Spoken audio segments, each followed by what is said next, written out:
Good afternoon, everyone. Thank you for coming to our She Matters, a regional call to action for supporting Black girls webinars. This is one of our last, we thought it was going to be our last webinar. However, we're adding another webinar for next week, and I will give you updates on that shortly. But thank you for coming, and we're going to allow a few minutes for people to get into this Zoom session, and then we'll get started because we have a whole lot of work and information to share with you, and look forward to having this conversation.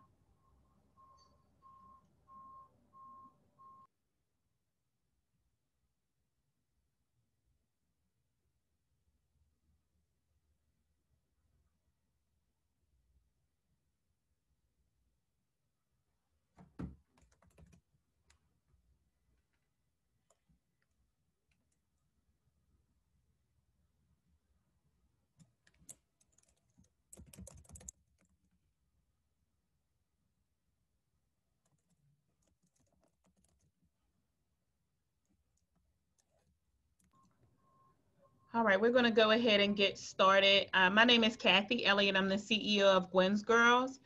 And again, thank you for joining us for this conversation and just helping us to take a deep dive into addressing issues that impact our girls, and specifically Black girls, and looking at gender-based violence. Today, our conversation is going to be specific to a issue that has plagued our community for many years, but oftentimes it's, like a silent epidemic that's happening that people don't talk about it. People don't think that it's happening in their community. And I'm talking about sex trafficking. And so we want to have a conversation today with people who have had that lived experience, but also work in the systems that are working to address and to stop this issue. But most importantly, we also want to highlight what we can do as community members, as parents, as people working in the systems, what we can do better to help to support these girls, but then also to prevent this from happening. So I just want to give some logistical information. This service, we will be having closed captioning services happening throughout this webinar. And if you need any additional support, please let us know. Also, at the end of the session, we will be having, and throughout, we'll be taking questions through the Q&A portion of the platform, but then we also have the chat box that you will be able to put questions in there, and staff will be answering questions, fielding the questions, but then also putting resources in that box. So make sure that you have that up and running. If you have a question, make sure that when you are asking your question, you need to make sure that it says panelists and all, so that it goes out to everybody so people can see the questions that are being asked, right? And then afterwards, what will happen is how we do this is the first part will be each of the wonderful panelists that we have who will introduce themselves shortly. We'll have a few minutes to talk about their work, and then we will open it up for questions and answers. I also want to introduce and thank for this webinar. Usually I'm a moderator, but for this, I have asked one of our staff people, but someone that has been in the community doing the work and understands this sector very well. And we are so fortunate to have her as an asset on our team. I'm talking about Tawanda Clark-Edgall, who is our Chief Program Officer here at Gwen's Girls. And then I also want to introduce Ms. Tashara Hellier, who is our consultant, but she is our research coordinator here with the Gwendolyn J. Elliott Institute. And so she's been my right hand through all these things, helping to pull all the logistics and things together. So without any further ado, I'm going to turn it over to them to get us started with this conversation and to really help us to have a better understanding on how we can support our girls when it comes to this sex trafficking and all the ramifications that are a result of that. Thank you, Kathy. Again, my name is Tashara Halyard. I am a very proud member of the Gwen's Girls family and team. While I don't live in Pittsburgh, I have probably been in contact or communication with quite a few of you all just throughout the webinar series, but also preparing for our summit, which is happening very soon. She Matters, Protecting and Uplifting the Well-Being of Black Girls. Before I turn it over to Tawanda, who's going to moderate the first part of our discussion, I do just want to remind folks kind of how we have laid out the agenda for today. So as Kathy mentioned, we want to anchor our conversation in folks who have had the lived experience. And so we're going to be hearing from both Dr. Marlene Carson and also Carly today is joining us in conversation with Tawanda. And from there, we're going to pivot to both some national and some local issues from both the policy lens and a direct practitioner lens. Our goal is to leave our conversation today not just knowing what the issues are, but knowing what to do about it to better support our girls. So I will shut up and I will turn it over to Tawanda.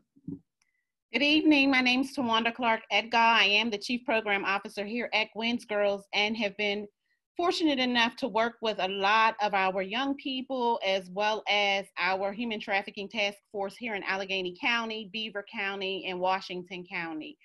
And I am a strong and firm believer that when we know better, we do better. So this is an opportunity for us to share during this forum, to learn, to grow, and to really be able to mitigate the challenges that surround commercial sexual exploitation of our children. And so as we prepare to get started, I am actually gonna start with Dr. Marlene Carson and Carly May, giving them an opportunity to share their experiences and actually open up the discussion so people have a full understanding of what this is about when we talk about young people actually being involved and being a part of the life. Dr. Carson? Thank you, Tawanda. I'm Dr. Marlene Carson. I am from Columbus, Ohio, although we have an office there in Pennsylvania. I am the CEO and founder of the Switch Anti-Trafficking Network. I am also a survivor of domestic minor sex trafficking. And most people say, well, what is a survivor? I am a survivor who not only survived sex trafficking, but now I'm in the position to thrive and bring other sisters and brothers along that have been trafficked. And so today we're going to talk a little bit about exactly what is trafficking, what that looks like. And Carly, are you here with us?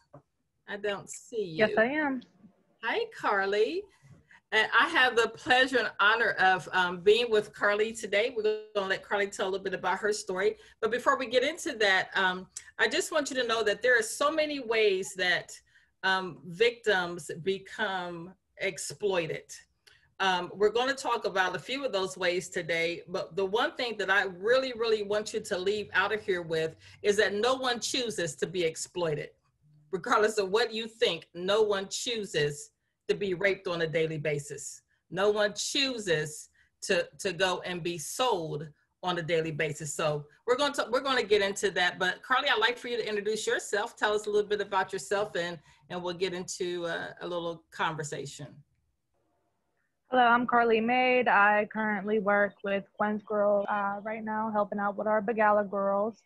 I have about 5+ years of experience of working with young people as well as our CSEC youth across different programs. So Carly, you've been working with CSEC youth. How's that experience been for you? What do you see in our youth that are being exploited? I'm sorry, I'm not understanding the technical difficulty. Can you hear me? Would you be able to try to repeat that question? Sure. You've been working with commercially sexually exploited youth. What have you seen in the youth as you're working with them?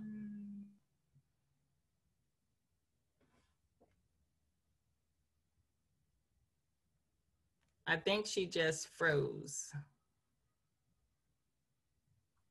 Okay, so while Carly's going through that, we're just going, oh, there we are. There we are. You good, Carly? Yes, I can hear now. There was a part where I couldn't hear anything. Sorry. Okay, so how has your experience been working with commercially sexually exploited youth? To me, it's been very fulfilling. Being able to take my experience and kind of give back to our young girls. So it's been very fulfilling. It's hard. You know, you try to work with the girls and try to tell them to make the same mistakes, help them not make the mistakes, adjust down those pathways. And, you know, us teenagers would be hard at times. But I still absolutely love it and plan on continuing it. Carly, what are some of those pathways that you see victims have been on? How did they get there? Do you see foster care? Has that been an element? Have you seen domestic violence as an element or a pathway to exploitation? Have you seen just domestic violence in the home? What have you seen from the children you work with? I have seen foster care. I have seen domestic violence. I've seen mental health. I've seen just running away or not having a lot of parental guidance or family support. So I've seen most of those, yes. Yeah, so let's talk about foster care just a little bit. So you yourself had some time in care, is that correct? Correct. Can you tell me a little bit about that? Yes, so I went into foster care when I was 8 due to physical abuse and stuff like that. And throughout I was only in foster care technically from like 8 to 12 before adoption. Unfortunately, the adoption failed, and I went back into the foster care system around 12 years old and ended up aging out. And it was a little rough jumping from placement to placement. For me, I was not open to being in group homes due to the fact that I felt it was not my fault about what was going on at my adopted home. And I was pushed out of the home and put into placement, so I rebelled. Oh, yeah. I didn't feel like I had a lot of support from CYF at the time. And so I let me stop you right there. What kind of support did you need? Somebody to listen. Okay. Somebody to believe me, and someone who didn't pass judgment. So you needed someone to believe you. There was something going on in the home, I take it, that they didn't believe? Yes. Okay, I understand. And you said something to me, Carly, that was very key. We've been doing housing now since 2008, and people always ask, what is behind our success? And I've realized it's not, well, let me just say it like this. It has been non-judgment. It has been creating an atmosphere of love and no judgment, and that gives survivors a place where they can live, grow, and thrive. Do you agree with that? Absolutely. Yeah, so I see that you're thriving. I am so proud of you, and I see that you're now with Gwen's Girls. So how's that experience been, being on that side of it? I know for me, I was judged and told that I would never be anything. Have you had those conversations with people? I actually have, on countless occasions, I was told I would never be anything or make it anywhere. What type of people would tell you that? I've had CYF caseworkers, I've had foster parents, group home staff. Wow. Well, they should look at you now. That's one of my motivators. Yeah, tell us about that experience, how you transition. I myself have learned to use transferable skills. And that was something that no one really taught us how to do in the life. However, you realize after so long that you do have skills that you can take and use for good and to help someone else come out of the same situation or prevent them from getting into those situations. So tell us a little bit about how your transition has been working now on this side and helping victims of sex trafficking. It's actually been pretty good. Like you said, the transferable skills. What kind of transferable skills did you identify? Can you ask that in a different way? I'm not. So let me just say, for me, let me take this interesting story. When I came out the life, I wanted to get a job. And so there was a guy, he was an HR director. He literally sat me down, ladies, and he said, tell me what you did in prostitution. And I looked at him cross-eyed, okay? Because you know what we did in prostitution. And then he said, no, tell me what a day looks like. And I began to tell him what a day looked like in my life. Well, I'm a little older. He was typing on the typewriter. He didn't have a computer. And he took this piece of paper off. He handed me the paper. And I'm reading this paper, and it said, sales and marketing, public relations, inventory control. I said, what is this? And what am I supposed to do with it? He said, go get a job. And I'm like, no, this is not real. But I have since learned, this has been one of the most powerful things that we do, is showing victims of sex trafficking, you have skills. I don't care how much you feel devalued, how much they told you you're worth nothing. It's such an oxymoron to be told you're worth nothing, but go make me money. So mentally, we're going through changes there. But Carly, so for you, what transferable skills have you used, have you tapped into to be able to use now to help the kids that you help? So some of my skills would be, I guess, teaching a girl strength, how to get through every day. Which is one thing that I had to learn during that time, is how to keep my together and try not to lose all of myself during that time. That's a big one, actually. And I can't really think of a couple others right now. It has to take a couple times process to pin those two together. That's cool. That's cool. So let me ask you this. As you have worked with victims of trafficking, what are some of the challenges that you see that these young ladies or this population has? What are some of the challenges? I'm actually having the connection issues again. I'm not, your questions are going in and out. Can you hear me?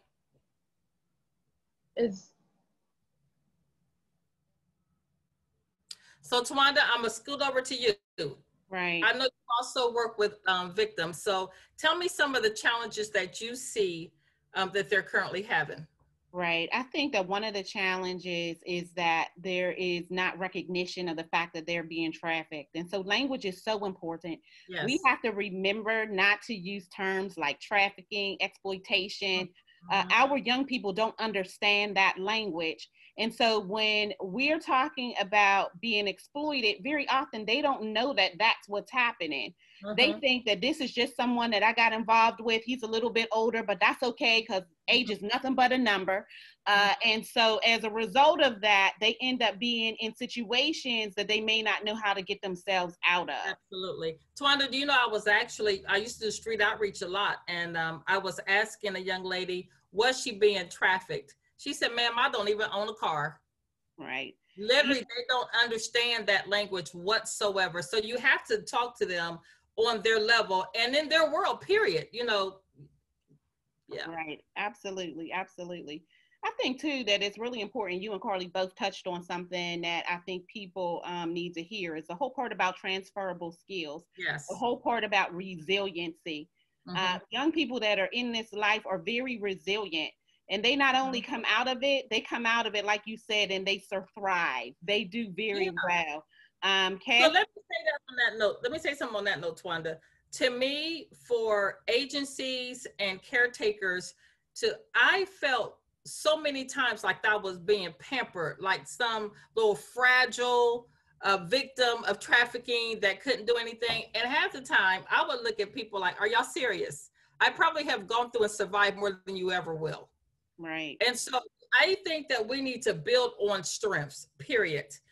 For our agency, I run the Switch Anti-Trafficking Network, and we just purchased a 32-bed facility for victims of trafficking. And this is a national program, so anyone in the country is able to come.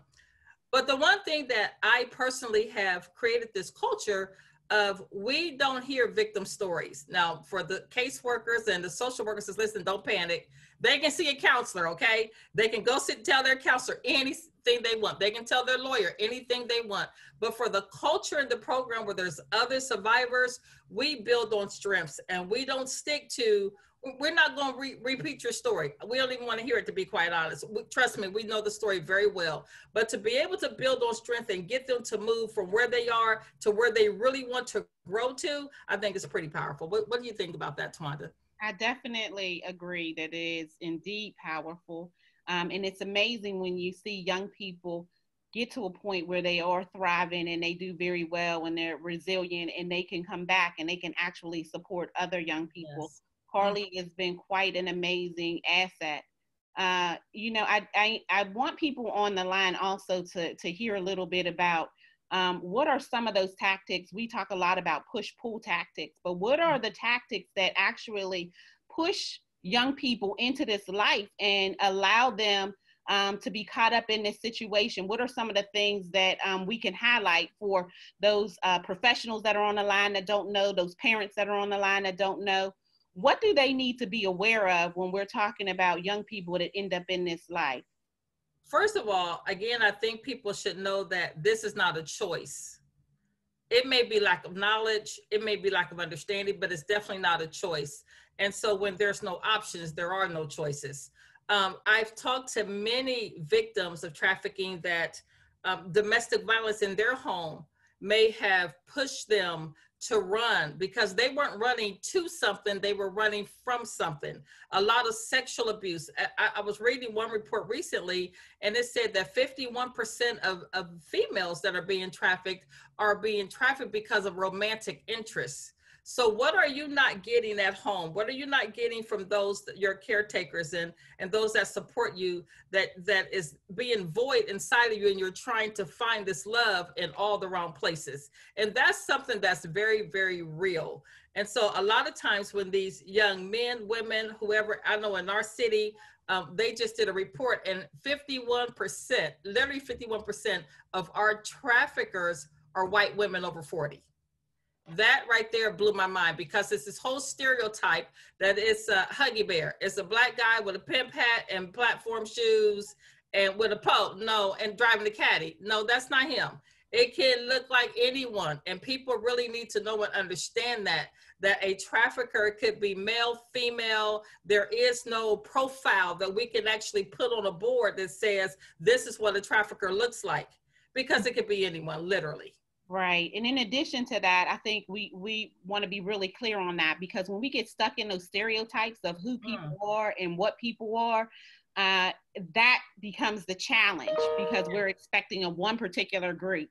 And in addition to, you know, sex trafficking, we know the research tells us that we see a lot of young people that transcend our systems, our child welfare systems, our mental health systems, our health systems, juvenile probation. But we also know that we have very affluent communities that are touched by this as well, different races, religions, and different creeds. So we know that this has the potential to, you know, put anyone is at risk for this without the appropriate protective capacities in place. Absolutely so. You know, Tawanda, one of the things that I've always thought, I also sit on the U.S. Advisory Council with the White House on trafficking, and something that I've always thought is, I don't understand why foster care, local law enforcement, we've actually had victims missing, and they will call us to go help find these kids, and they're sitting in CYS.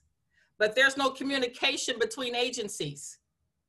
And I mean, to me, that is just unbelievable, because we're taking resources and time, and this kid all along is somewhere safe. Right. One of the things I can honestly say too, and I want to say this, is that I really feel like we're making strides in a positive direction here in Pennsylvania. And again, when I say when we know better, we do better. The U.S. Attorney General's office has just started the Operation 10. So we're looking at trafficking ends now. There are a number of coalitions around Pennsylvania, within Allegheny County, Beaver, Washington County, and the surrounding counties that are really starting to take a closer look at trafficking, and they're starting to work together to unify their efforts so that they can really start to mitigate the challenges around that. I believe that awareness has a lot to do with it. And once people become aware, they can do things a little bit differently. I want to kind of transfer over back to Shira, if I might. And to Shira, I want you to kind of pick up the ball so that we can keep it rolling. I want to thank Dr. Marlene and Carly for sharing so much to kind of get us started and to open up this discussion so people can start to look at what this looks like in the initial phase. Thank you. And we are dropping resources in the chat as we speak. So we have shared Dr. Carson's book, and we'll also be sharing her TED Talk and other resources from the panelists as well. So thank you all for laying the foundation. We are now going to transfer over to Dr. Jamelia Blake. I'm going to share my screen because I want to make sure to share her bio with you all. So Dr. Blake is an award-winning and published licensed psychologist and a tenured associate professor at Texas A&M University. She has published studies examining the social and psychological consequences of aggression and victimization for African-American girls and students with disabilities and the disparate impact of school discipline for African-American girls. Her work on the inequitable discipline experiences of Black girls has been featured in the New York Times, Huffington Post, on NPR, and CBS. She is the co-PI of a federally funded grant to examine the relation between school discipline and disproportionate minority contact in juvenile justice centers for immigrant youth. Dr. Blake is the lead researcher for The Girlhood Interrupted, The Erasure of Black Girls' Childhood, and the lead author for the follow-up work, Listening to Black Women and Girls, Lived Experiences of Adultification Bias Reports. Welcome, Dr. Blake, to the discussion. Thank you. I'm delighted to be here. And thank you, Dr. Carson and Carly and Tawanda, for getting me excited. And I was nodding the whole time. And can I add one thing before I kind of lead into my not so exciting and invigorating aspect? But I really think it is powerful to talk about the integration of agencies. And for me as a research scholar, and I know this is happening with the Black Girl Equity Alliance, which I'm sure we're going to do a plug-in for that. That's happening in Pittsburgh, but the integration of data. So what's happening in the foster care, tracking kids across systems. And as a researcher, what's really important to me is that we use this data to track young women and even young men across systems to see where the inequities are, to see, if you will, where the leaks are, where we lose our children and who's getting the services and who's not. And because from schools to foster care to juvenile justice, we should have these mechanisms to integrate all the data that these agencies are collecting in cities and communities to create a holistic picture of what's happening to children that travel across these systems, even so much as far as even with the medical facility, right? So usually kids who are in foster care qualify for some type of state level insurance program. There's ways that we can do this as a matter. And I think that doesn't directly speak to what you said, Dr. Carson, but I think it's a step in the right direction to get us to start thinking about the whole child and this and how we work together collectively. I just wanted to add that in. But Tashara, you have some thoughts or questions. Whenever I speak to you, I try not to fangirl, and we have an audience today, so I'm like trying to keep my composure together, because for those of us who do this work or who in any way have touched the lives of Black women and girls, we have probably heard this term adultification. And I don't know about everyone else, but when I read your report, I thought about situation after situation, that term in your research highlighted exactly what I experienced as a young person. And so can you just start there with us and tell us about what adultification of Black girls is and how it then relates to this concept of gender-based violence? Yes, absolutely. So my report really speaks to this idea of adultification bias. And what we found, and the concept is that adults are seeing Black girls not as children, but instead seeing them as women. And when you start to see children not at the developmental age that they are at, then you see them as being more culpable. You see them as being less innocent. You're less likely to give them the benefit of the doubt if they haven't, if they make a mistake. And then what also happens, particularly for Black girls, which is powerful, is that those stereotypes about Black women as us being hypersexualized aggressive, hostile, that gets mapped onto the behaviors of Black girls. And I always use my youngest daughter as an example. Mom, can I live? Mom, can I, Kathy's smiling because I talk a lot about my youngest daughter. Pray for me. But Mom, can I live? Mom, can I breathe? Can I just have that joy? Can I be, you know, carefree? Can I wear this outfit? And so often, because of this bias, I'm always like, wait, no. Because I know that other people are seeing her and interpreting her behaviors as an adult, and they're not interpreting her as a child and adolescent. So when I hear about the gender-based violence, the exploitation, right, and particularly the fact that people are not believing Black girls when they say this is happening, people seeing it as you deserve this, you want to be there. You know, Dr. Carson said, when you have no options, you can't make choices, right? But yet somehow these Black girls are seen as choosing this life. You're choosing to be with this person. You sought this out, right? As opposed to, so it's really a form of dehumanization because we're not allowed to be humans. We're not allowed to be vulnerable. And there's no recognition that we have been victimized or exploited in some of these experiences. You're not supposed to cry because Black women are tough and you're strong, and we have this sojourner stereotype. And even if you are victimized, well, you can handle it, right? And yes, we do have strengths, and I don't want to discount that, but that vulnerability allows our girls and our young women to not be seen as the victims, for them not to be believed when they say these things are happening, when they say that I'm being put in this corner and I you know, it's either eat or not eat, and it's kind of like, well, you chose to eat, so you're a horrible person. Well, that's all rooted in this adultification bias, which is based in slavery and this dehumanization that happens to all Black children, but particularly for Black girls.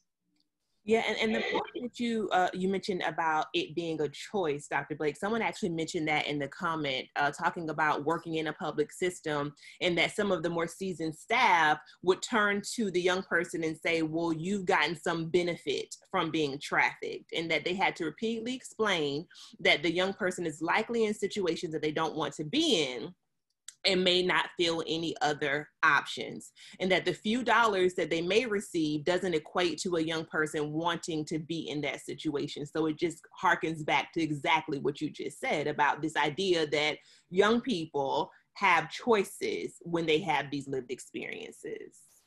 Yeah, that I'm actually like grasping my knuckles, and I read that comment, and I think that again just speaks to the fact of, what do you see when you see this 13, 14, 15, 16, I was about to say heck, 21-year-old, you know, sometimes, you know, these are kids, they've not developed. And the fact that you can take that stance and tell a 12-year-old, a 13-year-old, 14-year-old, well, you made this choice as kind of this tough love, again, it speaks to adultification bias, because you're not looking at a child. You don't handle a child, someone who's developing. You don't have that lens. That's not how you respond to their behavior. Children make mistakes. Children often, I mean, I hate to say this, and we don't like to say this, children, especially regardless of their circumstances, don't have a lot of choice. Adults guide and tell them, you know, I used to tell my kids, you go where I tell you to go. You eat what I tell you to eat, because you don't have a job and you don't have any money and you don't have a car. And they would say, we love you, mommy dearest, right? But my point is, I tell my students, you know, as mental health professionals, you have to be very careful of what responsibility you're placing on children, because it's the adults in their lives, it's the system that really guides them. So even taking adultification bias out of it, you're dealing with a child. Children don't have that level of choice because they can't be independent. They can't be autonomous because that's the way our society is structured. They're not supposed to be, right? They're developing and they're growing and they're learning. And so, you know, when I hear people say that, I want to encourage you to get them to stop and challenge their thinking. And I have a very good friend. She's not a psychologist, but she's brilliant. And she has this great strategy that when people say things that are absurd to her, she says, and she repeats back what they say very slowly so they can hear what they just said and reflect on it. And she doesn't make a judgment. She just says, so you think that they chose to be in this type of relationship for a Wendy's burger? It's the inflections for me. What'd you say? The inflections for me. Yeah. That's right. That sounds absurd when I just did that, right? So that's a quick strategy that you can get to get people to start thinking, because sometimes people just talk and they have this knee-jerk reaction because we're dealing with biases. That's what biases are. They're mental shortcuts. And we have to go back and reflect on what is the root of that bias. Where does it come from? How did I get here? But if you don't have people that are willing to challenge you and make you reflect on what you just said, that bias, adultification bias, it stays and it grows and it permeates and it continues to impact the lens in which you see Black girls and Black women. Yeah. And your point about young people just not having a lot of agency in their lives, period, what that makes me think about is, well, how is that relationship complicated when you have young people who are involved in public systems like child welfare, juvenile justice, who are placed in group homes or different placements like Carly? Then who is the person or the system that is making decisions about their everyday lives, and how removed are they from that young person's like real life experiences and how difficult that might be? I think that's a really great question. And it's a good question because I have sat on both sides of the table. So I'm a licensed psychologist. I've participated in evaluations for children in foster care. And I'm asked to evaluate this young child who's experienced a lot of trauma. And I'm looking like, this is a function of the system, right? This Janet Helms is one of my sheroes, and she said something that's really powerful that stuck with me. We should stop diagnosing children and start diagnosing systems and communities. We have this wrong, and I have been inadvertently in that vehicle of like, okay, what do I do? Because who's advocating for this young person, and what role do I have in working with this system? And so, I don't mean to be revolutionary, but people want revolution, want revolution, and they don't want to be revolutionary. And what that means is we have to really take apart these systems, and we really have to think about what role are we playing. And I'm saying this too as I reflect on myself, right? What role are we playing in the demise of these young people's agency, and how do we advocate for them in our role, right? Because it's not very clear, because these systems are set up. I'm sorry, I'm getting a spinning thing on my computer. These systems are set up in such a way that doesn't allow even professionals to really advocate for youth in a way that some of us want to, that's consistent with our own values, right, and our conscience, because of the structure of this. And then that's not that I'm trying to garner pity, but I have struggled with, okay, here's what I'm supposed to be doing here structurally, but this is not what's good for this young person. And what I really want to say, what I really want to do is this, but I got a licensing board that says I can't do X, Y, and Z. So it's a good question. And I think this is how we make change, is we ask these difficult questions and we talk about what's wrong, but also what's right.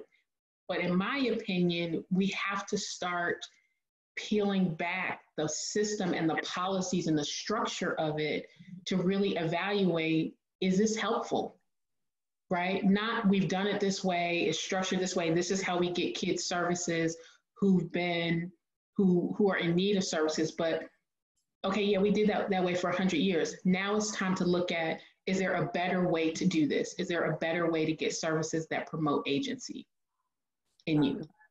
Yeah, I mean, so we got two tweets that everyone should be on Twitter right now. And that is, people want revolution, but they don't want to be a revolutionary. I think that is a word today in a real way. And also what Heather just dropped into the chat, we should stop diagnosing children and start diagnosing systems. And so we really appreciate Dr. Helms for that last one. Janet Helms can't, you know, you gotta give the GOAT her credit. So. Absolutely. Well, we thank you for opening up this conversation about policy and systems, because actually the next person that we're going to speak to is going to be Jackie Hoover, who is in Allegheny County. And Tawanda mentioned earlier about the work that has been done. And so we want to make sure to lift that up.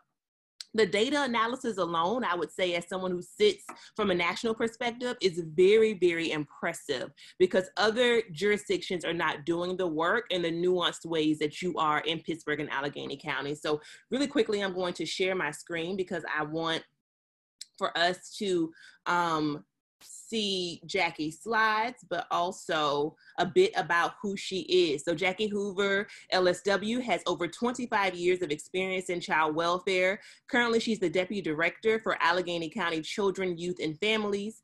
Allegheny County is the second largest child protective services agency in Pennsylvania, and it is considered one of the leaders in urban child welfare jurisdictions. That is very true. In addition to child welfare, Hoover has worked extensively with various family engagement strategies targeting system integration. She has been a change implementer in such issues as commercial sexual exploitation of children, child maltreatment prevention, criminal justice, and crossover youth, as well as large system change strategies development and implementation. Jackie, I will turn it over to you for your presentation. And she is also one of this year's awardees for our 5th annual See the Best in Me award. So that is the reason why she's deserving of this award. So thank you, Jackie, for all the work that you do. And so looking forward to hearing your presentation. Thanks for that. It's hard to hear, you know, those words when, you know, daily we struggle with all that continues to be a problem, you know, for all the girls that we serve and the young people who continue to be so vulnerable because they don't have choices, and that they don't have choices because the system has taken those away. And, you know, maybe I shouldn't say this, but, you know, it's no secret, right, that, you know, child welfare was built on a racist system, and that it's going to take us many years to break down a lot of the beliefs and the legislation. And, you know, we have so much work to do. And I think that as leaders, if we can be vulnerable and say that and acknowledge that our decisions and our policies have really had disparate outcomes, especially, you know, for those children of color, and how can we have conversations and sit in places of, you know, uncomfortableness, because that's what's happened to, you know, many of our children for families over a number of years. And, you know, Dr. Blake, I have to say, you know, thinking about a lot that you said, and, you know, really thinking of fangirls, there's a lot of, I have to, you know, promote the fans that I am, not only of you, but also we have a lot of people in our audience who I think have taught me quite a bit throughout the years. And, you know, it's just always like phenomenal when I think, my God, they're listening to what I'm saying. So anyways, I'm just going to move through some of these slides quickly, because I do believe most of us and most of you have some level of experience. However, I've learned throughout the 7 years that this has been a big focus for me, and a lot of the work that we just can't stop and we can't assume. And, you know, I've gotten very comfortable being polarizing. I've gotten very comfortable having hard conversations and people turning away when they see me coming, or, you know, when they see an email from me. But that, I think that we'll have to take the stance that we're not going to stop until people recognize what a problem that this is. And we have come a long way, but still so much further. So if you could just flip through the next slide, please. So, you know, basic definition of commercial sexual exploitation, you know, really looking at recruiting, exploiting, and I think, you know, Tawanda has always taught this to me in thinking about like our language. We had to do a lot of work with our staff in the true identification of that this is a thing and this is something that is not a choice. And I think, you know, we had put out an RFP about 6 years ago, and we had Pittsburgh Action Against Rape were our awardees. So they've been doing training around trafficking and exploitation in Allegheny County for the past 6 years for us. And then we've slowly been chipping away at what are the next things that then has to happen. So, you know, there was an RFP we put out for a drop-in center. And now we currently have one out, which, you know, we have another week and a half if folks are interested in applying for, you know, we're putting out a residential step down into foster care using Chance, which is an evidence-based program currently in the California Clearinghouse. We need to identify what we can do and give options for our young people. So if you could just move along, I'm going to go through, I think what I'd most like people to, you know, understand is that we have a prevention, we have an intervention, and we have a response. So, you know, when I first started as the assistant deputy, and even, you know, I grew up in Allegheny County as a caseworker, it was fine for us when children ran away. We would just sort of notify the courts and again, think that, you know, this was a choice. And this was one of the first things that, you know, we quickly tackled. We engaged because again, we didn't see law enforcement also taking that, you know, we didn't know where these children were. We couldn't find them. And, you know, how do we prioritize those young people if we don't know where they are? So we engaged with a CSI, which is a local private investigation company. And, you know, the work that we've done with them has just been transformative. So, you know, we've gone from not only identifying, but interviewing, and then being able to pick up our young people and be able to offer them safe places. But we then recognized that that just wasn't enough. You know, so our CSI investigators were going to the same houses, picking up multiple different youth from the same house. And we said, this is crazy. Who's going to go after, you know, the individuals who are taking these youth and, you know, really having the victimization applied to them. So, you know, our investigator has been working now with local law enforcement and the FBI, as well as the federal prosecutor. And now there are new prosecutions coming forward, which I think is the step in the right direction so that, you know, real actions can be taken. If you could just move through, because I do think that part of this is, next one, please, because I know we have a lot of things to talk about. So this is sort of what we do.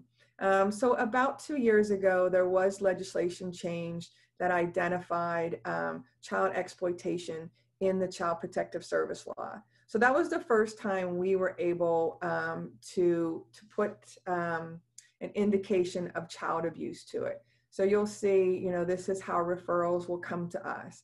However, in the past, you know, things might have come as child pornography, dissemination of videos, photography, sexual acts. And then, you know, trafficking might have been seen as a different level.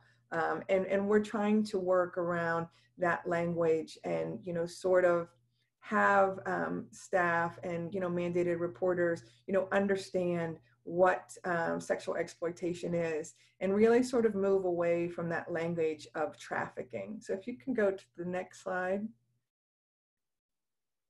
This is, as you can see, what our referrals look like.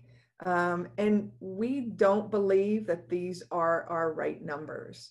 So, you know, these are referrals that we get that actually outline or identify child exploitation within the referrals. So you can see, you know, from, you know, the first part of 2017 up until today, that it's been rather low compared to, you know, the number of referrals that we get. So I'm going to show you in a little bit that this is just what's coming in the door. And what we don't believe is that mandated reporters understand that this is under the Child Protective Service law, and this is something that they should be reporting, because clearly it's such a small percentage, 0.45%, and we know that, you know, it's much bigger than that. So the next slide shows, you know, these are our findings. So I'm not sure if everybody, you know, understands how we investigate. So we have, you know, either indicated or unfounded reports in Pennsylvania. Unfounded means that a judge oversaw the process and that charged the individual as guilty and found that the individual did actually sexually exploit that child. Founded reports, even in child physical abuse, are much more rare than, you know, actually indicated ones. But even you can see, like, our indicated is extremely low, and our unfounded is much higher than what we think it needs to be. And whether that's the threshold of identification, I'd like to highlight these areas as work that needs to be done, you know, whether on, you know, a state level or, you know, as well as a local level. We really need to figure out how we report sexual exploitation, and then how we identify it and substantiate it, because it really is happening. And I think that we can do some level of substantiation without, I'll use Dr. Carson's word as survivor reveal. So, you know, lots of times we're waiting for young people to validate and to report. And we understand from, you know, research across the country that that's just not going to happen within an immediate time frame. If you can go to the next. Can I jump in really quickly, because I would imagine there's probably someone who is wondering, if we have identified that a child has been sexually exploited, why are we not having a conversation with the police? How is it that they would end up at your front door? If you could just explain that to folks. So it should come to either of us. And this is where we think about work that needs to be done. So if it comes to us, you know, and, you know, Dr. Carrasco can also, you know, talk a little bit about this. If it comes to us, you know, we would engage our local child advocacy center, and then, you know, interviews would be done on a, you know, so that the CSEC would do the interview, and that child welfare and law enforcement would be watching the interview together and conducting their investigation together. I can speak my experience. That's not the way we work these cases. So the idea that exploitation or trafficking is reported from the get-go is just not happening.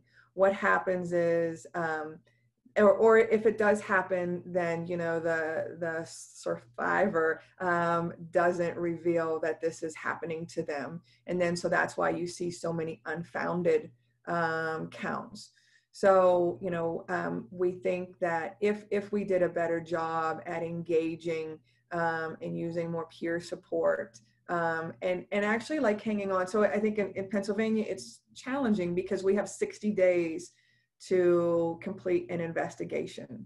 And that's just not enough time to engage with, you know, a young person who has been victimized and, you know, just is trying to survive in what they're currently in, and know enough to trust us that we can do better for them. So there has to be a different way. This is the way, you know, when we talk about undoing the system, this is how the system is built. And this is not a system that, you know, is made for these young people. And so you'll get more angry or just maybe more revolutionized as I go through this a little further. So this is just a little bit of what we see each year.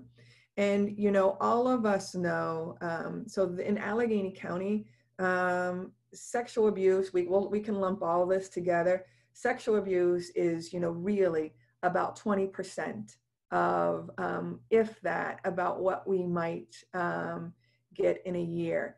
Yet we know, you know, from national statistics that, you know, 1 in 4, you know, or possibly 1 in 3. So how is this, you know, how does that go against our data? So you can see, you know, really, you know, such a small percentage of sexual abuse is being reported and validated by us.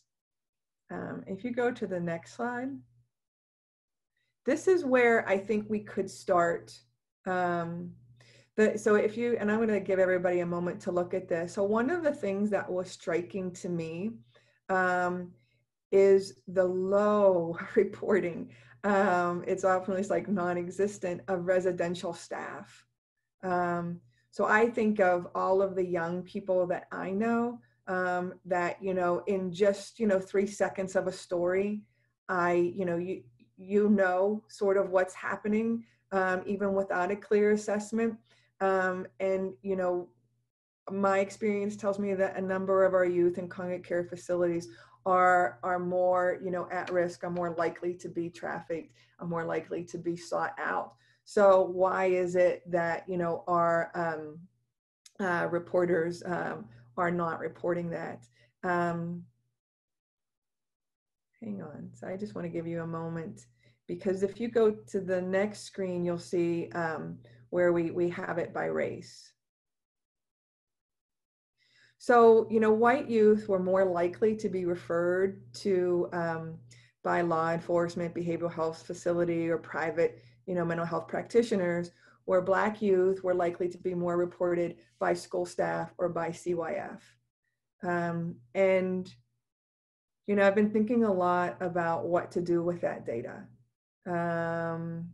And, you know, always open for suggestions and comments, just trying to think, you know, is there underreporting? Obviously, you know, there is underreporting, but why is it that, you know, just as our school staff and CYF are the known reporters for, or more likely to report for our youth of color? And the next slide will start taking us into something that, okay, so hang on, getting ahead of myself. So we started looking at a number of years ago, and I hate the word abscondences, but that's the word that is known statewide. So this is sort of, you know, our numbers of youth that run away. And when I say run away, I say that means that we don't know where they are for 4 or more hours. Because if you didn't know where your child was for 4 or more hours, you know, you would certainly, you know, raise the sirens and be very scared. So this is what happens. So you can see these are the episodes, and that some of our children have multiple episodes, and what is happening to those young people who, you know, continuing to run away. And, you know, our children who run away, it's increased 81%. So if you go to the next slide, this sort of shows how it fluctuates, you know, throughout the months. And throughout the years. It's kind of hard to read in this chart, especially in a small screen. But basically, you know, we try to count the number of abscondences and keep them per child in the first episode. And I'm going to be cognizant of the time. I keep thinking I can flip through the slides. Go through the next one, because I'm happy to share all of this. I really want to get to, wait, go back 1 second, because this is important, because it talks a little bit about, back 1 slide, a little bit about, so you'll see the number of abscondences of youth from congregate care facilities. However, the data shows that those folks are not reporting possible sexual exploitation. I'm going to jump to safe harbor if we can. Yep. So safe harbor is something that was in Act 130 of 2018, but it actually was introduced into law in October of 2019. And basically it shields children from prosecution for their crimes from their abusers. Requires a referral to CYF in all offenses. And then also, requires training for law enforcement about how to identify and help victims. Most importantly, this is one thing that, so there are 5 arrests that fall under the Safe Harbor Act: criminal trespass, false identification, disorderly conduct, loitering and prowling at night, which, I didn't think that was a thing still. And then simple possession of a controlled substance. So if a young person is arrested for any of those 5 acts, those acts could be dismissed if they are a victim of sexual exploitation or trafficking. If you go to the next slide. Keep going, sorry. I like to highlight that as much as I can. So this is just CYF clients. These are just young people who were active with CYF, who were arrested and charged with the following. I was a little surprised that I had that high a number. So my question for our local child welfare is, of these young people who are being arrested for these things, what are we doing in regards to our assessment and our understanding of what's happening to them? But more importantly, I'm trying to, branch out and have more conversations with what we can do for the greater population. And if you go to the next slide, you'll see this is arrest for all children under 18. These are not CYF clients. These are just, the numbers for 2020 are certainly not done yet, and they are lower because, crime did sort of have a bit of a dip in the early parts of COVID. But what is happening to these young people? And, is law enforcement across Pennsylvania being trained properly? Is juvenile probation, knowing and understanding? So if this legislation was passed, what's the adherence to it? If any of, youth are being arrested for criminal trespass, then does that yield an assessment? What does law enforcement know? Where are advocates or peer support? These are just some of the questions that, I'd like to put out to everybody who works in this arena as to how we can think about this work together.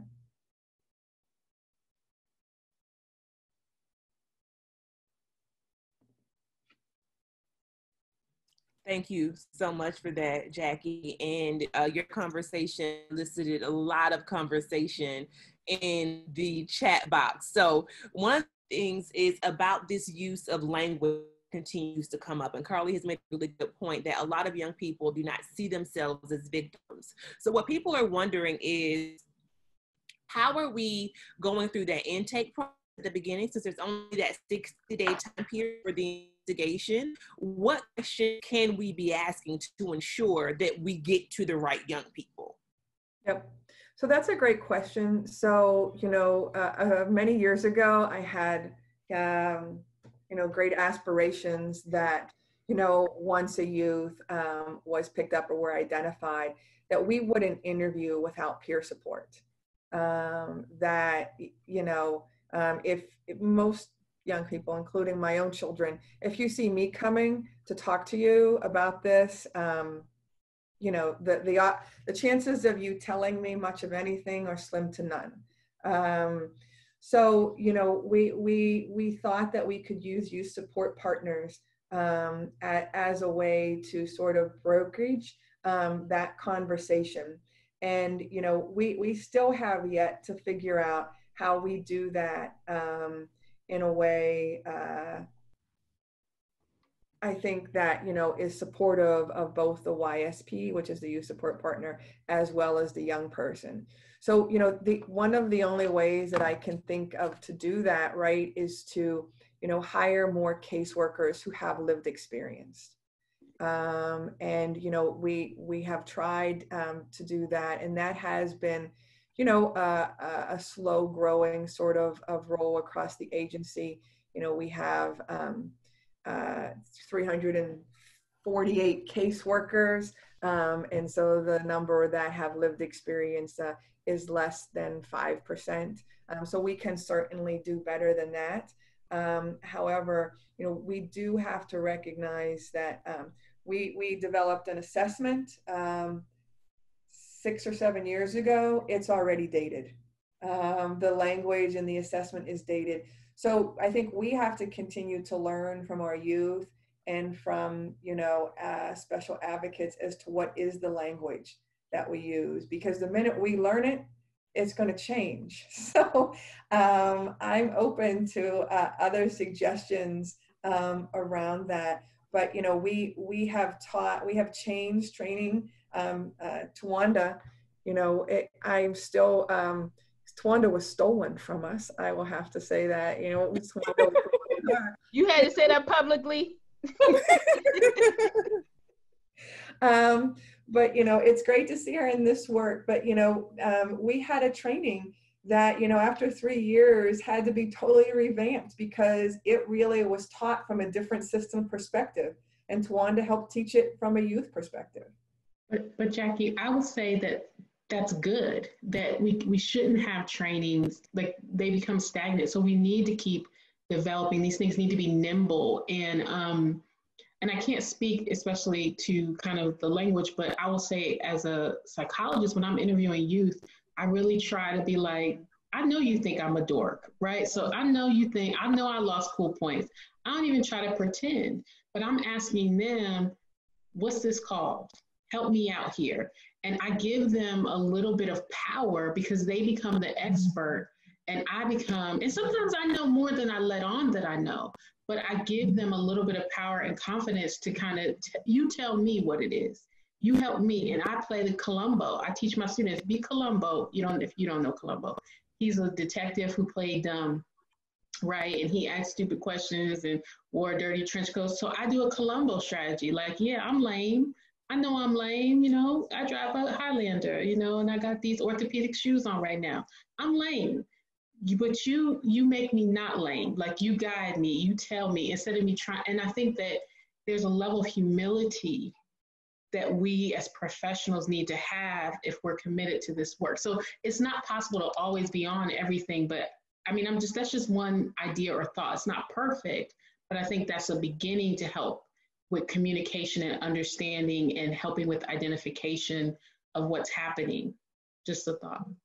For sure. And mentioning experts, I'm sorry, Jackie, I just want to very quickly also bring in Carly, since she did have some, you know, really good point about the language that's being used. Carly, do you have any tips for what should be done during any intake process around how we identify people to identify that they may have been sexually exploited? So, I guess one of the things with me was when I was in my initial interview, I myself didn't see myself as a victim neither. So when the FBI was interviewing me, I wanted to protect my trafficker at the time. So we sat there for about 10 hours and not a word was spoken. To me, he didn't commit a crime. So if I were to offer any type of advice for those victims that do not see themselves as victims, is not to attack the attacker.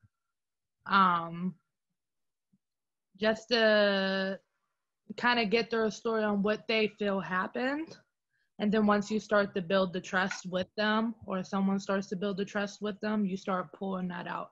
And that's exactly what happened with me. I had the same FBI detective on my case and by my side for up to 3-4 years after. And to this day, I still talk to her. And it took a few months for us to build that trust, and then everything started coming out. And they started helping me realize that, you know, you were a victim, you know, this shouldn't have been happening. This is why this shouldn't have been happening. And it gave me a different output. So we've done a really good job, I think, at beginning to educate professionals.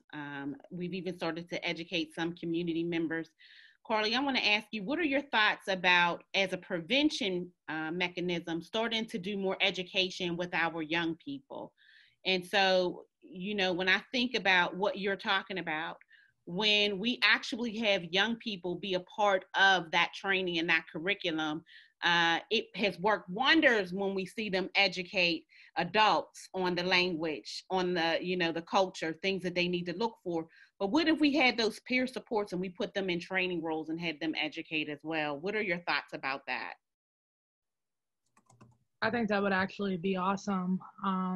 And then also with the training and education from peer supports, you're more than likely going to get the youth to listen, and to also realize the different types of trafficking that there is, and help them realize maybe, you know, something is going on that they don't realize, or something's going on with their friend that they don't realize. Or I feel they would be more open to listening to a peer support opposed to somebody who's much older at the time trying to give the information to them.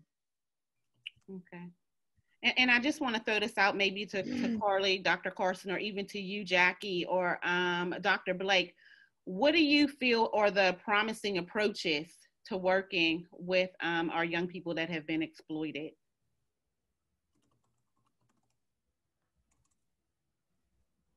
Anybody want to take a stab at that? Sorry, I'm busy trying to answer Dr. Blake. And I can repeat that. What do you think have been some of the promising approaches to working with this population and supporting our young people? Yeah, so, you know, we've looked across the country at promising practices, and, you know, which is why we have the drop-in center.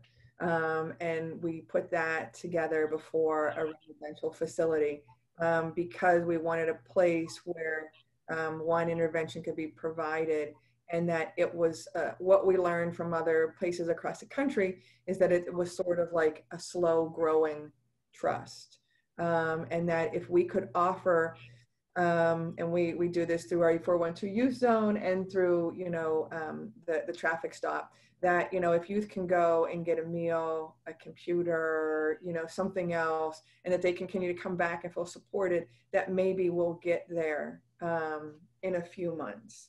So I think that I have to really hope that, you know, chance, like that I had talked about earlier. So I'm thinking about, you know, what I've learned from other folks across the country is that any residential is not best for anyone.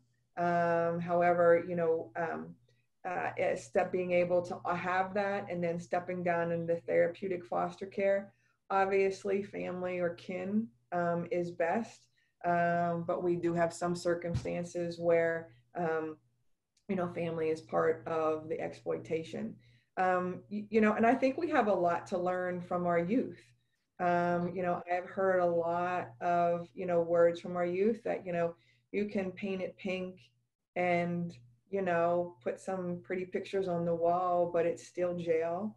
Or, you know, so I think there's a lot of work that we have to constantly do to check in with our youth to see, you know, what would be most beneficial. And I think mostly what I hear is, you know, a hope of a different direction. So that's permanency. What we can do better in this regard in the prevention side is offering, you know, children, you know, placement with kin, you know, permanency quicker, and, you know, more opportunities. So what are the connections to those life skills around employment and training, education? Those are the things that we're supposed to be focusing on. And it's when we fall down in those areas that then youth are exposed to more vulnerable opportunities. Fonda, I wanted to jump in. I actually have two comments. One about all your quotes. So I'm hoping that you'll talk about that because I think that's powerful. Say that again? No, I just said I saw your quote in the chat about Harriet Tubman, and I was hoping that Okay. So I have so many thoughts. I'm trying to just narrow everything down, but I want to get to the question about what should we be asking our youth? So I was able to be a part of a focus group to put questions together for Child Protective Services across the state. And I basically said, let's just get to the point. So they changed and they start asking 3 questions. Are you having sex with someone for food? Are you having sex with someone to get your nails done? Are you having to have sex in order to have a place to sleep for the night? Literally, just ask the questions. And they found so many victims of trafficking, and they were able to walk the youth through a process of helping them to understand that you're being victimized. This is not your boyfriend. And of course, they may initially see it or understand it as something different, but I think that's our responsibility to walk them through the process so they can see and understand where they are. The second thing I wanted to say is we started a drop-in center, but with the drop-in center, we also opened up a restaurant. We began to give kids a job, literally starting at 15 years old. We gave them a job. Attached to our restaurant is a counseling center. And so when you come into the restaurant door, you see the restaurant. But when you go in, there's a door to the side and it's a whole counseling center. They can take a shower. They can use a computer. They can get a free meal. We have a program called Angel Plate where people can buy a $10 gift certificate and we give it to the schools. The schools give it to the kids that are not eating on the weekends or after school. They come, we have tutors for them, and literally graduation rate went up. And they started telling us who was being sold. Now, the kids don't say sold or trafficking. They do say pimped, but they started telling us what was really going on in streets. And that's what we need to hear. A meal was able to break down all kind of walls, and those children started talking. And it's pretty amazing, actually. So that was one of the things that was in the chat and was asked, what are some of the words to use outside of sex trafficking? So you touched upon some of them, and it's just open to anybody else that is in this work. What are some of the other words that you all know that are used or that we can use, start to use to, kind of describe what's happening with young people? I just want to highlight, go ahead. No, you go ahead, Twanda. No, go ahead. So some of the words I know, the phrases they use can be demographically different. Okay, so I've learned what they use in Philly, they don't use in Pittsburgh. Mm-hmm. But you know what I'm saying? So you have to know. And we got neighborhoods, so even different neighborhoods, what they saying here on the north side may be different than Oakland or whatever. So yes. Right. So, and so depending on your neighborhood or your region or your county, that could look different. But what I always recommend to agencies is when you begin to hear those words, start compiling a list. That way you can tell this. So if you get a victim from Philly that uses the term the life and they don't use the life in Pittsburgh, she's not even from your area. So, okay, I'm gonna be quiet. Go ahead, Twanda.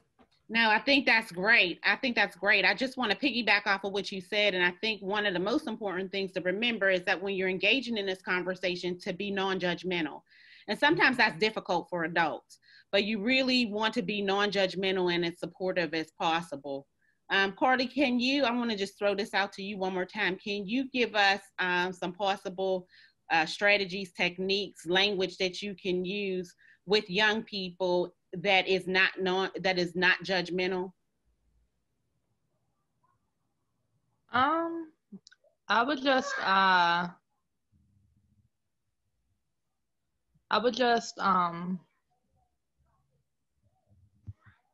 trying to think how it would go together. Can you come back to me with that? I sure can. So let me tell you one of the words I heard in Philly recently, and it was bobble. Y'all know what a bobble is? It's a blowjob. It's a blowjob. And so I'm like, where y'all make that one up? You know what I'm saying? But they always are coming out with these words and these terms that it can change on a week to week, on the day to day. Seriously, we just got to keep a track of, of language. And one thing in thinking about language, one thing that we try to tell staff is that, don't look shocked or aghast or, just, try to like normalize the language as hard as it is. We tell people, if you're uncomfortable saying blowjob, then you better get over it, because these are how young people are talking to you. So, you need to be able to use their language back to them. And, I think that's a lot of advice that people could give. And, I heard you earlier, Dr. Carson, when you talked about, don't be all sweet and empathetic, maybe those weren't your words, but I'm thinking about, how we reach out and what our faces look like. And, I've learned that youth know my face better than I know my face. So they can tell exactly, what I'm thinking and feeling, even if I'm not able to verbalize it. Jackie, can I tell you that when I was in the transition from the life, I'm trying to get somewhat stable, and people were trying to help me, I was literally, now don't judge me, y'all, but I would literally sit there and think, okay, how am I getting ready to manipulate y'all? What am I getting ready to get from y'all? What, because you're bringing all these resources and you saying you want to help so much. And in my mind, you got to remember, that's why I don't call myself a survivor, because survivors are going to do what they have to do to survive. So that comes with a certain stigma within itself to us. But I'm telling you, the mindset of someone that's coming out the life, y'all better meet them where they are.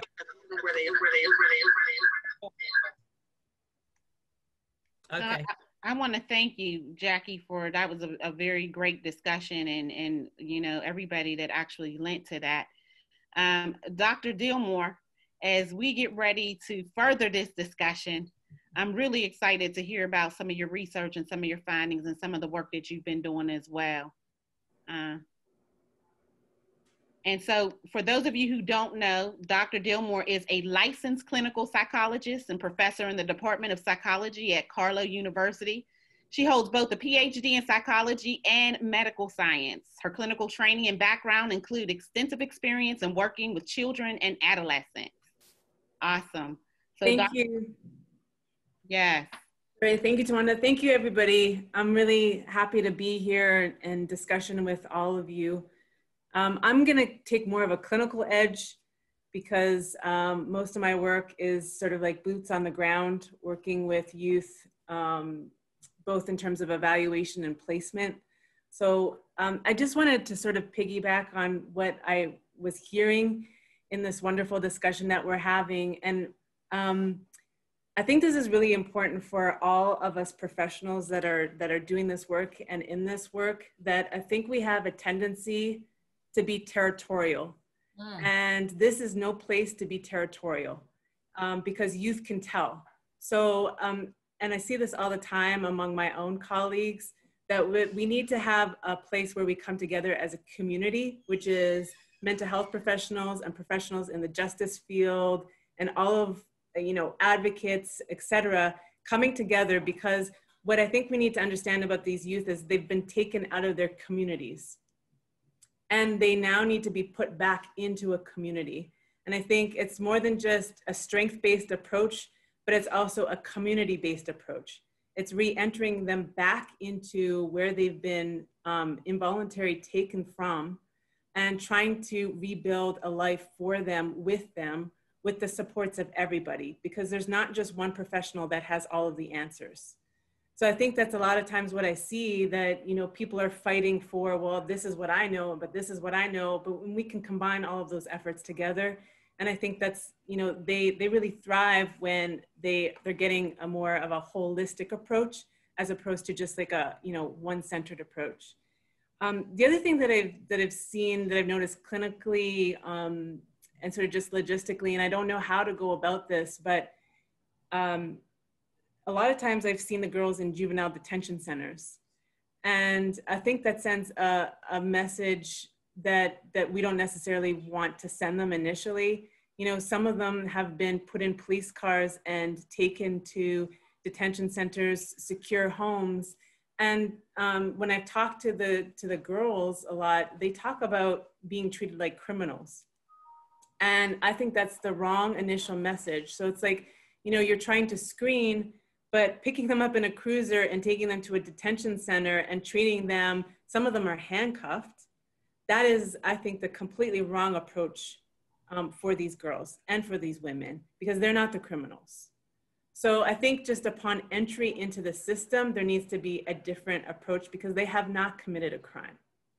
And I don't know how best to go about that. It would be great to get everybody's input on how do we change a system where they don't see a juvenile detention center. They see another kind of institution because they're going to be going through the court system. And I don't necessarily think that their entry needs to be, that's the first place. The other thing is, you know, talking about this language, I think the language clinically is really important. Just having, you know, just sitting there with them as a person listening to their story, I think their story is really important, and I don't think they get listened to very often. And being willing to sit there in silence, not hurrying them, but being there with them. And I think that particularly with African-American girls and women, the one thing that I think that has been lost, and Dr. Blake, I heard you bring this up a little bit, is our empowerment has been lost through slavery and continues to be lost. And I think that they need to hear their own voice. They need to be able to authorize themselves to speak about their bodies, because their bodies, our bodies have been commodified since we came over here. And they don't even know the history of their bodies. So I think there's a way in which we can work with them clinically, but I think there's a way that we need to work with these youth historically, which is your body is a function of space and time. You're situated in this context and it means something. It's valued. What do you think about your body? How do you see your body? When you look at yourself in a mirror, what do you see? Those kind of conversations, not just talking about sex, talking about relationships. A lot of times we just talk about sex as though it's separate than having a relationship. What do your relationships look like? What do you want a relationship to look like for you? What's love mean to you? As opposed to just, you know, talking about what they've done and what they've experienced, having them to be able to put it into context. And so I have a lot of that is language around empowerment, which is also a strengths-based approach, but it's a cultural approach. Bringing it around to the fact that, you know, I've heard some of these girls speak about how they saw different girls where they were, white girls, Hispanic girls, and how they were ashamed of their bodies, and talking about differences that they've seen in their bodies and how their bodies are beautiful. So the language that we're using is not only, you know, also just focusing on their bodies, but how they see themselves as a person, as a whole person, and what they want to do with their whole person, as opposed to just focusing on the act itself. So just a few things that I've observed, you know, through the years working with the girls and women. So what are some of the suggestions you have, and I think that's great, with breaking the cycle of gender-based violence for girls? And then in addition to that, how can systems shift their narrative to be more supportive for girls, Black girls especially? I think we have to be able to talk about history. I mean, we don't talk about it in schools. And I mean, I've especially many Black youth talking about, you know, where they come from, where their names come from. Your name is really powerful. It's a memory trace. It's a family trace. It follows you, will follow you into the future as your family. And instead of just talking about bodies, we have to be able to connect their bodies with who they are historically. So I think, you know, institutions, it would be great to see institutions take this part of history up and talk about, well, how do we situate these girls within their own culture? Because it's been lost somewhere down the line. So I think we have to be willing as school systems and, you know, justice systems, et cetera, to be able to have hard conversations about how America in particular has been a part of commodifying and profiting from bodies. Yeah, if I can just jump in really quickly to Wanda, because I'm seeing such an intersection between Dr. Dillmore's work and Dr. Blake's work. Because the interesting part is that while our bodies have been commodified, we then get blamed for the oppressor's commodification, right? So that we get called the Sapphires, the Jezebels, all of those historical stereotypes that demonize us and objectify us and take away the blame from them for their white supremacist work. Right? Right. Definitely. Definitely. I know we haven't taken much from the chat. So Tashara, do we want to maybe breathe for a minute and look at the chat to see if there are any questions or responses that people, you know, we may want to ask or highlight or respond to? I've been monitoring. It's been mostly, you know, just confirmation, people just giving statements. There hasn't been any real questions. Some of the things I've tried to uplift that was asked.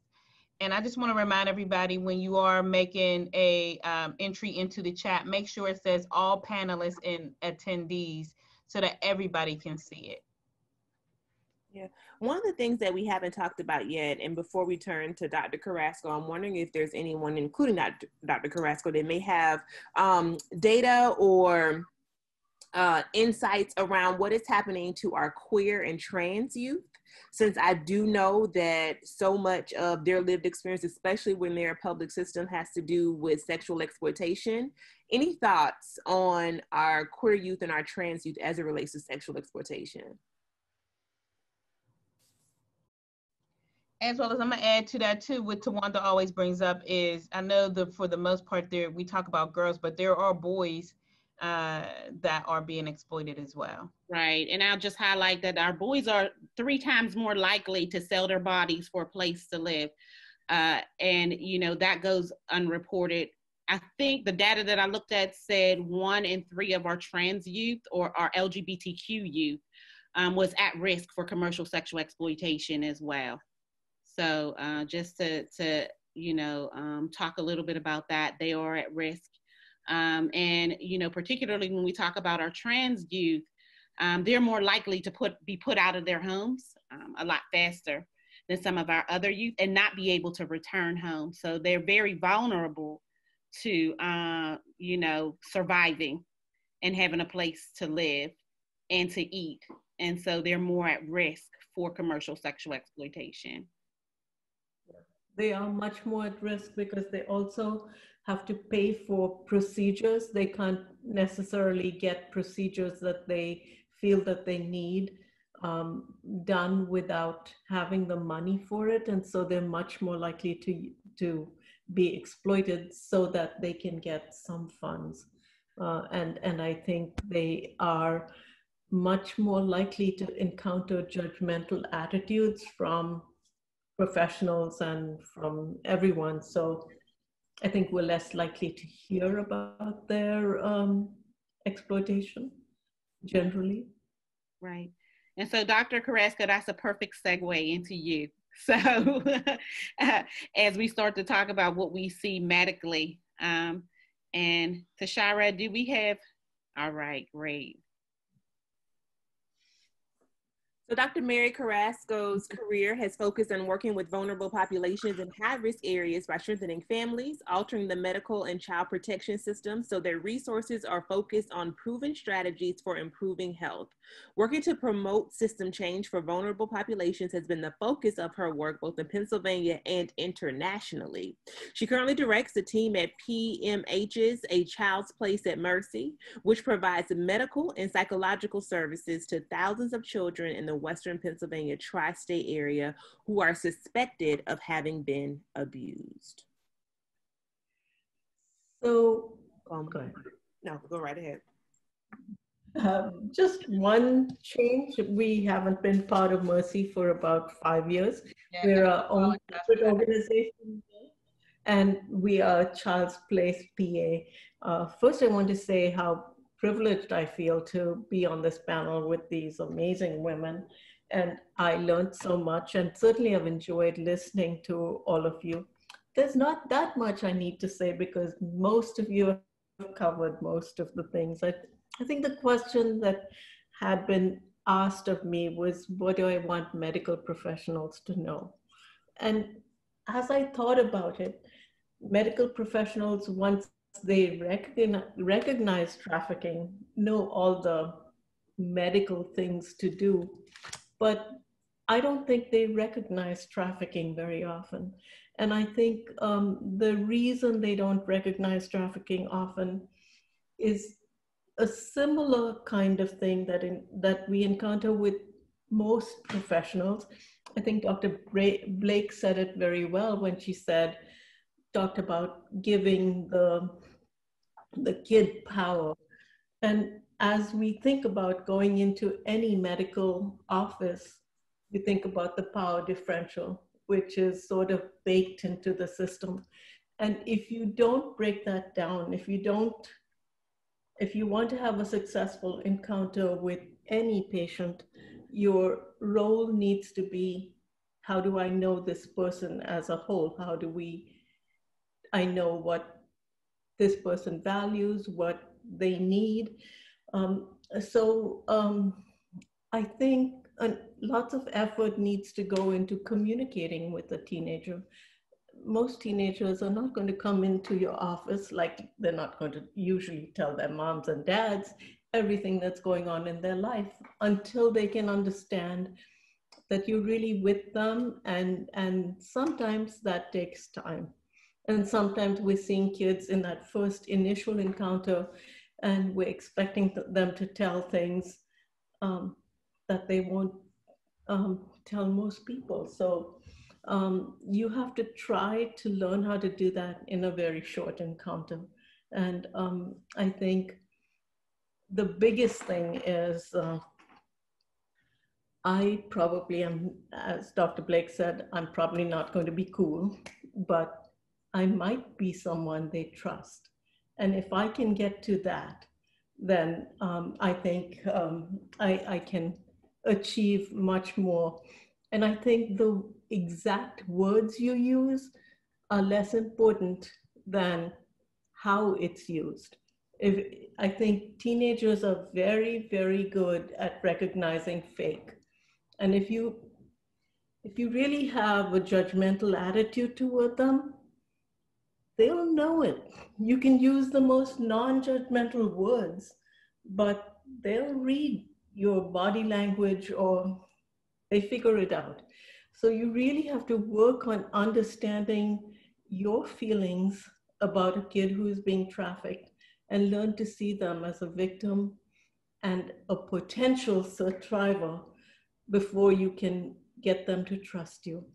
I also wanted to say that in terms of doing forensic interviews, we have decided that in most cases, especially for kids who've been trafficked for a long period of time, doing a forensic interview when they first come in is not a good idea, because that kid is going to disclose more and more over time. And if you have a recorded forensic interview where the child comes in and says, nothing happened to me, that can be used in court when they've disclosed a lot more about what has happened to them over time. So that's something that I wanted to mention.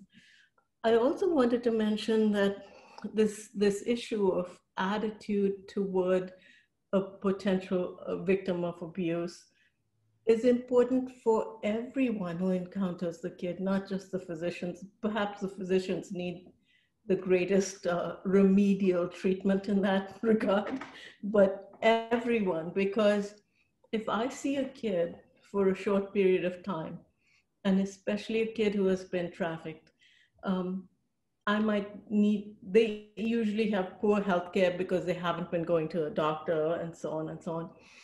And they might have sexually transmitted diseases. And if you are the caseworker or the residential treatment provider or the foster care agency, if I can get the kid to agree that I can give the results to whoever, or that I can call them with the results of their potential positive STD culture that needs treatment, then that makes me more effective in providing care to the child, because I'm not necessarily going to see that child long term. That kid may not pick up the phone, or the trafficker might be with them when they pick up the call. And so it's hard for me to know how to give the information to the kid. So the more people that have good communication with the kid, the easier my job is. So I think remembering that it sometimes takes quite a bit of time, and the more people I have who I can talk to around the kid, the easier my job is. And then at our place, we do foster care physicals. So the kids come in repeatedly. And among the things we can do with a child who is not ready to disclose, but is in foster care and is moving around a lot, which often happens, is we happen to have a really good nurse practitioner who kids talk to. We can just do a lot of testing, assuming that this kid may be being trafficked, and then in the course of discussing treatment options and so on, we can get more information from the kid. And by then they might have figured out that we're not there to judge them, we're there to provide them with the best possible care. And I wanted to answer one of the questions that was in the chat. It was, do trafficked kids get prosecuted here? It's been illegal in Pennsylvania for some time. However, that not every cop seems to have heard that. So we have a program where we educate a lot of detectives and cops. And I saw that Ann Lewis had some comment in the chat. She might be able to tell you more about that. And one other thing that I wanted to mention is that we tend to think of kids who are being trafficked as 12 to 16 to 18, I guess, or 21. But we don't tend to think about the possibility that kids are being trafficked much younger than that. And unfortunately, I've seen several of those kids who have been trafficked, usually by their parents.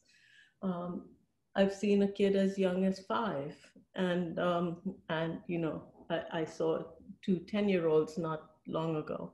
So just don't assume that younger kids are not being trafficked. Were there other specific questions that you had, Shira, that I didn't answer? I think you've touched on all the points and definitely provided a lot of just nuanced ideas for us to think about from a medical perspective that I don't know if our audience would have really saw this conversation through that lens without your voice, Dr. Carrasco. So thank you. The last thing, and this can actually go to everyone on the panel, is what are the tips that you or others might have for strengthening the relationship between the parent and the child, to remove any blame or judgment that might exist, to allow for them to develop a healthy relationship post-exploitation? Communication. Communication, and we can't even stress that enough. Non-judgmental communication. I know that as a parent, it's hard to hear some of the things that your child has experienced or may be experiencing. However, we have to create that safe place for your child in order to for them to feel comfortable in sharing their experience. Because if you don't, I'm going to tell you what happened to me personally. When I got out of a trafficking situation, I lived in the era of what goes on in the house does what? Stays in the house, right? Yeah, it stays in the house. And so when I also lived in an era where we didn't go to counselors. When I say we, African Americans did not go to counselors. We went to church. Okay. And so I wasn't able to share my experience with the pastor or really with my parents. So you know what happened? I ended up going back to the trafficker because he listened all the time. So we have to keep in mind, if you don't listen, trust me, there's someone that is. You don't want your child to fall into the ones that's listening with the ear of how to exploit your child even further. So I cannot stress the need for communication and that safe place in a loving, non-judgmental environment. And I just want to echo what Dr. Carson said. This is not directly related, but in trauma-focused cognitive behavioral therapy, when we're talking about individuals who experience trauma, whether that be sexual abuse, we talk a lot, there's an aspect of that intervention that really works on educating the parents, right, about not only the trauma that happened, right, so in this case, the exploitation, I'm extending this intervention, but also just how you receive that, how you listen to that, and how, so there's so the parents have to process what happened as well, right, and it's kind of, you have to work on your own kind of experience and baggage and interpretation and work that out before you're ready to start listening and communicating with your child. So this is outside of my wheelhouse, but I think one of the things that we need to think about is how do we build parental support? Someone asked about a support group, but how do we train parents? How do we have intervention and counseling and education for parents where they can process what has happened independent of their children, so that when their children do come communicate with them, or as they're communicating, they can be able to have that openness. Because I think there's a lot of judgment and there's also a lot of guilt. And sometimes guilt can force individuals who are part of the life or who've been victimized to go back into victimization, because then they start to internalize that guilt and that creates a cycle. So we need to be thinking about, and I don't know if there's anything in the community, there are people who are far more educated and have expertise in this area than myself, but we really need to be thinking about, and not just parents, families, communities, religious leaders, right? You know, in my family, we call older people elders.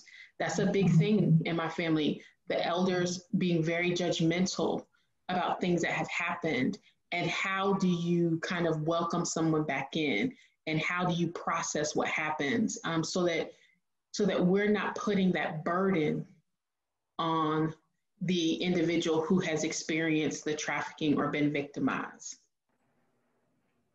This is just, trying to join you all and then adding an aside. This is more of the logistical aspects, I think, of practicing, which is, I'm from Canada and I worked on First Nations reserves. And one of the big things that I noticed on the reserves was around food. And I think, Dr. Carson, you talked about that mealtime. We all got involved. The professionals were there and the families were there and the children and all of that. And so, and we can try to use it somehow in our practices now, which is if we're going to go into a home, a family home, bring something. That's right. And eat and sit down at the table or sit down wherever they sit down at the couch or wherever, and have coffee and have donuts and have sandwiches and whatever you need to do, because you're no higher than them. They were, pending your own circumstances, you could have been in the same place. So I think as teams of people, as professionals, we need to be a lot more humble about where we're coming from and what we're going into, which is, you don't come in there with your high heel shoes and, you're directing people in their own home. You're sitting with them because it's a community approach. So, I mean, I don't often see a whole lot of that, but I think maybe sometime we can start talking about, in terms of interventions, how we use interventions as professionals in the field, how we can start to change the dynamic, because it's not just about getting information from people, it's about building community around them so that they feel real supported. Dr. Dilmore, I believe we have to go back to the village concept. You know what I'm saying? I just think we have to get back to being my brother's keeper, knowing what's going on in the neighborhood. I was kidnapped by a neighbor who was a trafficker who lived 3 doors down. You know what I'm saying? But if we get back to that community approach, we will know who our neighbors are. We will know who's struggling. We will know what the children are dealing with. We will know. I'm talking to kids now who are talking about suicide and pimping like it's like everyday common language. This is not normal. And it should not be. It should not be a part of their everyday conversation. So I just think that we got to really put our ear to the ground and get with these kids and see what's really going on and how we can serve them. Serve them, not tell them what to do. Yeah, and then as someone, Dr. Carson, who has worked in public systems my entire career, what I also wonder is that village concept that you mentioned, how can we take that up to the macro level, right? So when our young people are involved in these child serving systems, child welfare, juvenile justice, when they are placed in out-of-home placement, what can we do to also have a model and an approach that still like encompasses that type of love and caretaking that is so necessary around relationship building? You know, I don't know if we're going to solve that in the next 8 minutes. You can do it. But I will say this. It's going to have to be a change of systems. We know it's going to have to be a change of systems. And some of the policies and the protocols of the systems have to be where it's really kid-centered, trauma-informed, you know, and victim-centered. We have to do these victim-centered approaches, and it just can't be what the system says. It's just not going to work. We're going to get the same thing that we've been getting. I also wanted to say, oh my gosh, I had 2 thoughts. I also wanted to say that the Switch does have programs. We actually have a program called Let the Church Say Amen. And it's for churches. Amen is an acronym for abolitionists, mentors, entrepreneurs, and navigators. So we teach churches how to help victims that come to their church. And we start from the pastor on. Pastor's really not involved in it. He just gives us the okay. And then we teach. It's like a auxiliary. You have an usher board at your church. You need to have a social justice auxiliary. That's just my opinion. I'm gonna leave it right there. The second thing I want to say, we also have the same thing for parents. We have it for volunteers. So what we're doing right now is we're transitioning all these programs that we used to do in person onto a online virtual platform. We just were able to create one of them on the platform, and it is where you can literally walk through a virtual experience of what it's like being trafficked. And so we got a long way to go with these virtual platforms, but we are getting there. And so I will definitely make sure that you all have a resource, a link to that. And I also put a link to the Home app in the chat. The Home, just check it out. It is a great app specifically for social services and caseworkers. It has a facial recognition. It's designed by a survivor of trafficking, Dr. Brooke Bello, who is a Google Next Gen. But it has a facial recognition component in this app. So when you're doing your case notes and you need to find your child, if they get on any social media platform, you'll see exactly where they are. Check that out, the Home app. And so as we're closing, we have a few more minutes. I want to ask the rest of our panelists to just close us out with what Tashara's question was in reference to nurturing those relationships with parents post commercial sexual exploitation of children. So Carly, can you give us a few words on how to nurture those relationships after a child has been in the life?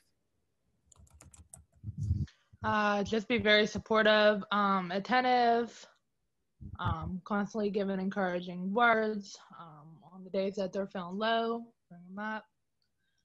Just don't make them feel alone and build that trust.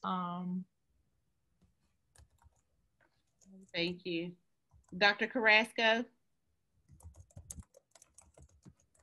I'm not sure I have any particular insight. I don't know that I've actually dealt with that issue. I think it must be really hard because most of the parents probably have no idea that their kids.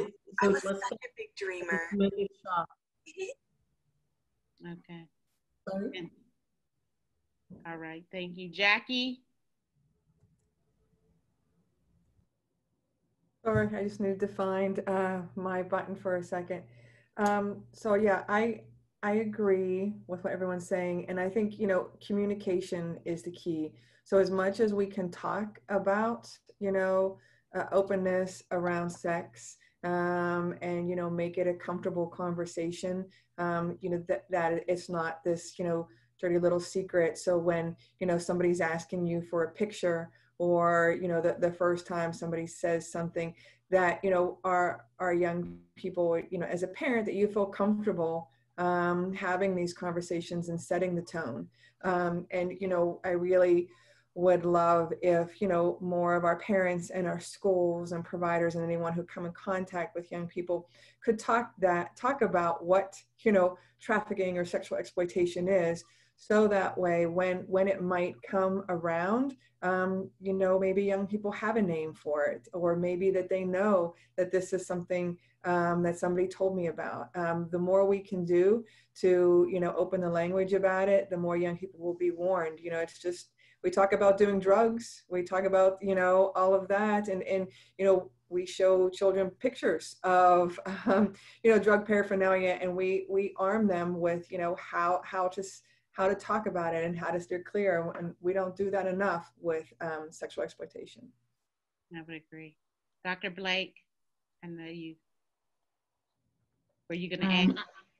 I think I've said a whole bunch, but I just want to echo what everyone else would say. And something I think that kind of builds off what Jackie and Marlene and Carly have said, though, is when we first started talking about drugs, we used this fear-based perspective, right? This your brain on drugs, this what you're gonna look like, and you know, smoking, and that doesn't work, you know. So the scared straight fear-based strategies, I mean, I've tried it on my own kids, like, girl, you better look at this, look, you know, and they're just like, they won't even sit there. They're like, Mom, stay off Twitter. I'm not gonna sit down with you and watch any videos. These, you know, so these fear-based strategies don't work, but we need to, parents need to get comfortable, like Jackie said, and Marlene said, with talking about these topics and understanding this construct before they can start talking to their kids. But do not try these fear-based strategies, especially when you're dealing with adolescents. They are defiant. Anything you say, they're gonna go left. So the more you try to scare them, the more attractive, you know, it's just not going to resonate with them. So I just want to reiterate that. All right, thank you. And then finally, Dr. Dillmore. I have nothing really to add except for, you know, I think this work just is designed for compassion and empathy. And I think if you lead off with that, you're not ever going to go wrong with these kids because they haven't seen a whole bunch of it in terms of, you know, what their situation is, where they're coming from. And so I think that that's an easy thing for us to be able to show them. Thank you. You were all an amazing group of panelists. It was great to be able to spend this time with you. Wanda, can I say one more thing? As according to what Dr. Dillmore just said, I think being consistent with our children is absolutely crucial. You can't start something with them and then drop it. They don't see you. We have to be consistent with them. Absolutely. Absolutely. Okay, Tashara. Well, I'm actually going to shift it over to Kathy to close us out and to remind people about the summit that is upcoming. Absolutely. So thank you, everyone. This was amazing. Appreciate your time. This is a graphic of the webinars. We have had a series, and as you see, today was the last day. All of these webinars are posted on our website. And then I am going to Shira, if you could stop sharing your screen, I want to share my screen.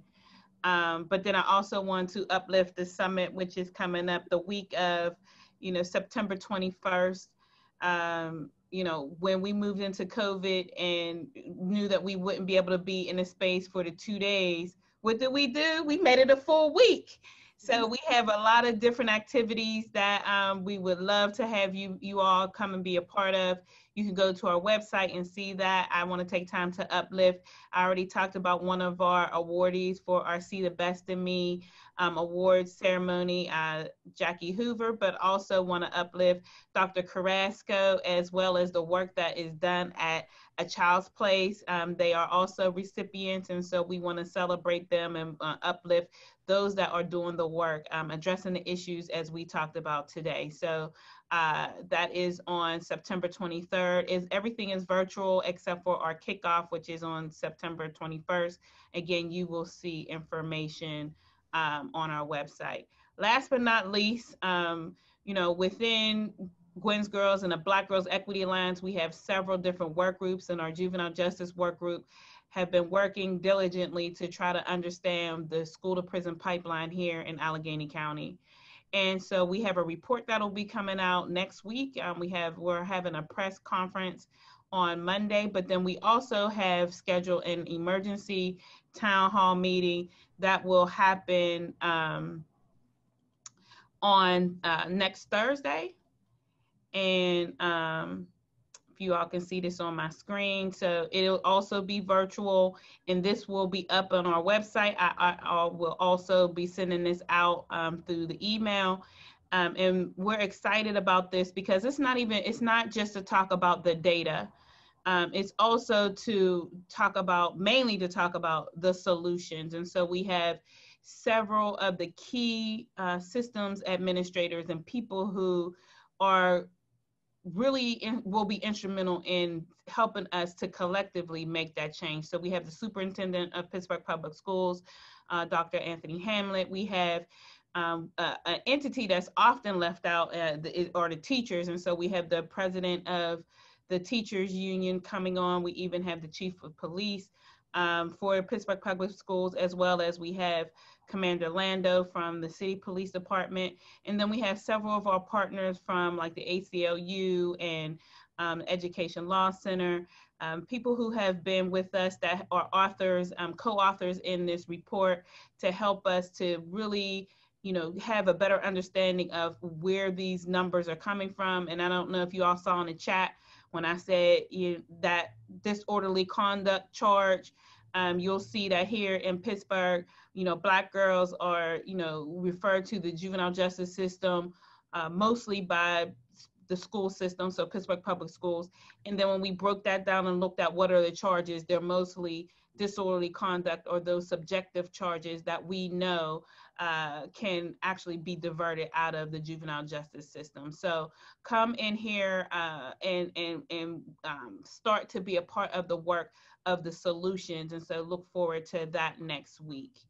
I think that is it. Thank you all for your time and your attention.